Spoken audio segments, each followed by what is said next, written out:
नमस्कार। सबसे पहले का बा कि हमने के भाई वाला हमने के स्थानीय भाई हमारे गांव के भाई एवी राज यादव पर यूट्यूब संचालन के वो हमारे से फोन करके कहलन कि भैया हमने के एगो कार्यक्रम रखले बनी से हमने के पड़ोसी देश भारत से कुछ कलाकार लोग के लिए आवल गई बाटे तो हमारा बहुत आगे से रहने से बड़ा पड़ोसी देश भारत से कुछ कलाकार लोग के लिए आइल बा लोग तो उनमें हमने के तो चले के पड़ल वो लोग के भी सम्मान पड़ल आई लोग के पूरा एवी राज यादव टीम के एगो उत्साह बढ़ावे के पड़ल को के हमने के सब मुखिया जी लोग जनवा उपस्थित बनी से कि उत्साहित होकर लोग अच्छा से अच्छा अपन कार्यक्रम प्रेजेंट कर लोग प्रस्तुत कहीं ना कहीं रउआ सबन के जो मोटिवेट बा यानी कि एक छोटा सा क्रिएटर के आगे बढ़ावे के प्रयास कइल जाता एगो का बा कि हर व्यक्ति के हमने के एगो सोच रहेला कि लोग छोटे से बड़ा बने तो जब तक ओकरा वो व्यक्ति के हमने के उत्साहित ना कइल जाए जब तक हमने के साथ ना दल जाए तब तक वो व्यक्ति सफल ना हो।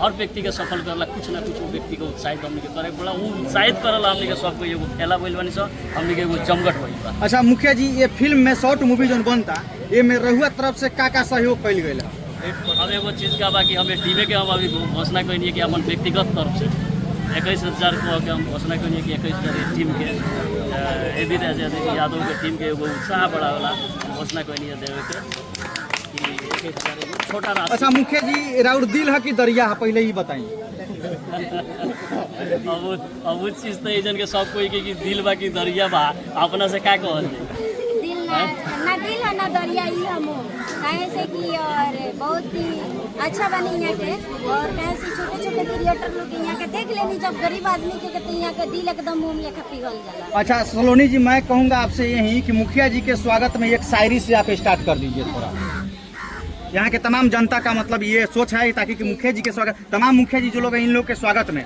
आप एक ऐसा शायरी बोलिए जिसे तमाम लोगों के हाथ से एकदम ताली बजने लगे। मैं तो माँ बाप की शायरी में बोलती हूँ सबसे ज्यादा। चलिए स्टार्ट किया जाए। कि पानी पीना है तो बोतलों में पियो इन गिलासों में क्या रखा है कि पानी पीना है तो बोतलों में पियो इन गिलासों में क्या रखा है और प्यार करना है तो माँ बाप से करो इन लड़कियों में क्या रखा है। अच्छा मुखिया जी जो है यहाँ पे आप लोग के सपोर्ट में छोटा राशि नहीं बहुत बड़ा राशि का ऐलान कर दिए हैं क्या कहिएगा इनके लिए। बहुत अच्छा और इनको मैं बधाई देना चाहती हूँ कि हम लोग पे दाया की है। इनका बिहेव आपको मतलब आप इनके बारे में ऐसा भी बोल रहे थे कि मुखिया जी बहुत क्यूट है।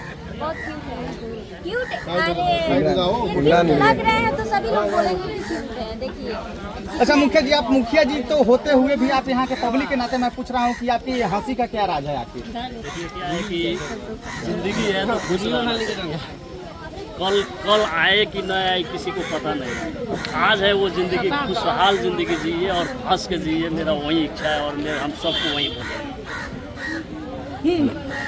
रउआ सबन का कहे के टाइम स्वागत इधर से रउआ सबन का कहे के टाइम बिहार से आयल बड़े मुझे तो खुशी बा और नेपाल में धन्यवाद बा बढ़ो उनके सहयोग रहे धन्यवाद।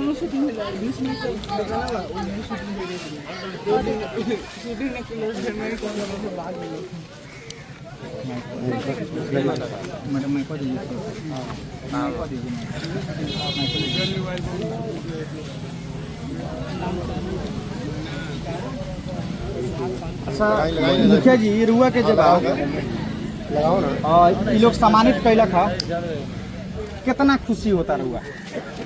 हमारे तो आज खुशी रोकाते नहीं फिर रोका शूटिंग नेपाल में होता सबसे पहले से खुशी के चीज ई बा कि हमारा बुझाता जनो प्रतिनिधि भले 8 बरस हमी के हो गई बानी सो लेकिन ऐसा दीदी देखे के नाम मिल रहा लेकिन हम सबसे ई बधाई देम जौन ई खुशी लागल ई खुशी रहे के पड़ल ई चीज पर्दा पर पुगे के पड़ल तब और खुशी लागी बस ये दो सब। अच्छा रहुआ अपना पंचायत वासी के लिए का संदेश देवे के चाह हम ई मूवी के जो बनता ई मूवी के माध्यम से का कहे के चाह कि संदेश लोगों में का पहुँचे।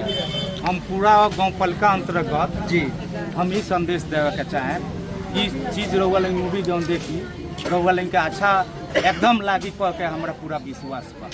रहुआ में बहुत फुल सपोर्ट कैले बने एकदम फुल सपोर्ट हो। यानी कि समाज में जैसे आवे से पहले अगर यहाँ जनप्रतिनिधि लोग के अगर सपोर्ट ना रही तो शायद वो काम सफल ना हो सकेला। काम तो सफल कर ही के पड़ी, जनप्रतिनिधियों के चाहे हमके जनता के सहयोग से होके। आज जनप्रतिनिधि ना रही सुन के जितना लोग जनता बा वो सब लोग के साथ तो देवही के पड़ी। काहे से गलत काम नहीं है, सही काम होता केहू के भविष्य के सवाल बा तो में सपोर्ट कर ही के। चलिए बहुत बहुत धन्यवाद।